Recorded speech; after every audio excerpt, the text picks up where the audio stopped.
చెప్పండి సార్. స్వామి శరణం స్వామి. మేము రుద్రకోడూరు అనే ఇక్కడ ఆత్మకూరు పక్కన రుద్రకోడూరు అనే టెంపుల్కి వచ్చినాం స్వామి.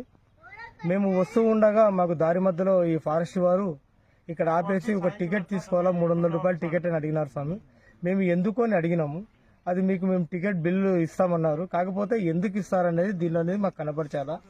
ఇంకొకటి విషయము, ఏ చర్చి దగ్గర కానీ ఏ మసీద్ దగ్గర కానీ ఇట్లా ఒక రుసుము అనేది లేదు.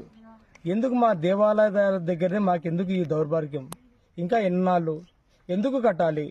దీనిలో టికెట్లో మాకు ఈ రుద్రకోడూరు దగ్గరికి పోతున్నాము, ఈ రుద్రకోడూరుకి సంబంధించిన టికెట్ దీనికి 300 రూపాయలు అని చెప్పేసి కనపరచండి.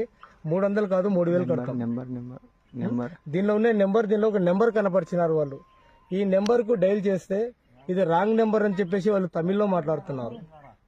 ఇది ఎందుకు కట్టాలి? దయచేసి హిందూ సంఘాలకు నేను కోరుకునేది ఏమంటే, ఎందుకు కట్టాలి? ఇప్పుడు అక్కడ వాళ్ళు బోర్డు వేసినారు, అడవిలోకి ప్లాస్టిక్ బాటిళ్లు కానీ మద్యం కానీ ఇంకా ఏదన్నా కానీ తీసుకుపోతే అపరాధ రుసుము 500 అని బోర్డు వేసినారు.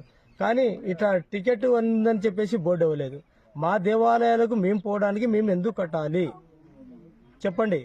దయచేసి మీకు నేను కోరుకునేది, హిందూ సంఘాలకు కోరుకునేది ఒకటి, దీన్ని అరికట్టండి, సాధ్యమైనంత వరకు అరికట్టండి.